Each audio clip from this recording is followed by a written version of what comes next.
Okay, and hello everyone. Again, this is History 105 with Professor Hasselman online, and we're going to continue our discussion of industrialization and capitalism. And this time, we're going to be looking at the Industrial Revolution in particular, and specifically the reasons for British leadership of the Industrial Revolution. Okay, so the first, there are several different reasons, as are listed here, of why British leadership. Why the British, took control of this capitalist society and industrial revolution. They didn't really take control of it, but were kind of the main attributors to this revolution.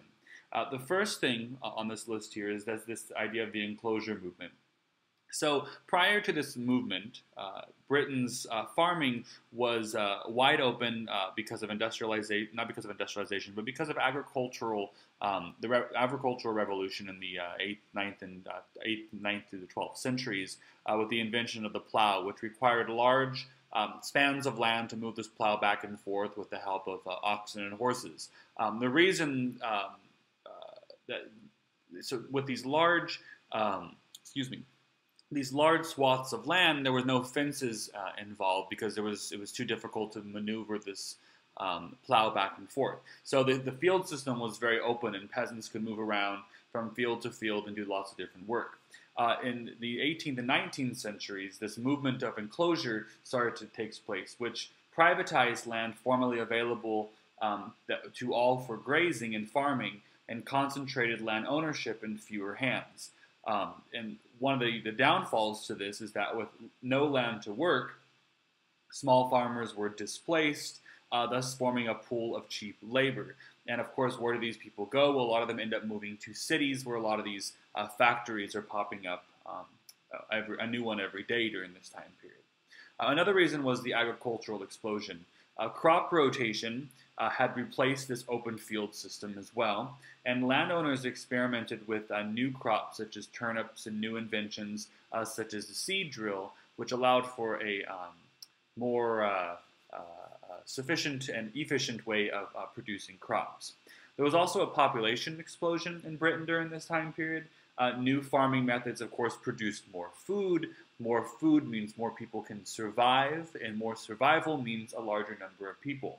There were also medical advances, such as Edward Jenner's discovery of a smallpox vaccine, which reduced death rates, and the combined population of Great Britain and Ireland increased from about 10 million in 1750 to 30 million in 1850, which is a huge population increase. And increases like this were occurring all over the world at this time period, well, especially in the Western world. The commercial revolution also helped to push Britain forward. Successful British merchants had capital for investment, which I had mentioned in the previous lecture. The more capital you can invest, the wealthier these men would become.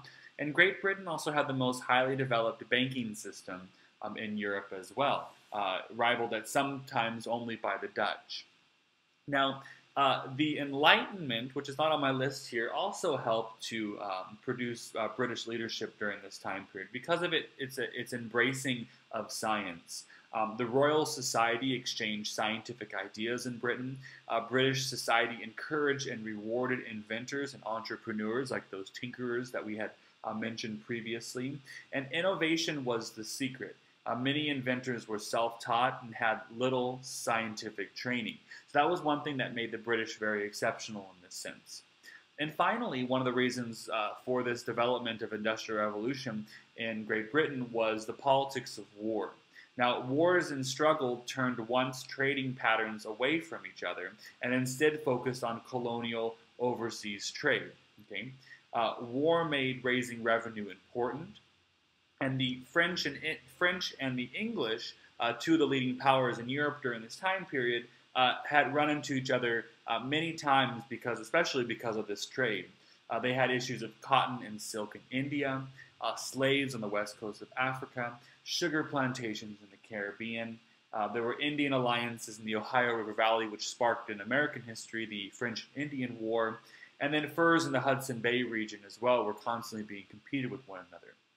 And one reason we usually look at Europe as this leading industrial power and this leading commercial power is because of competition between states.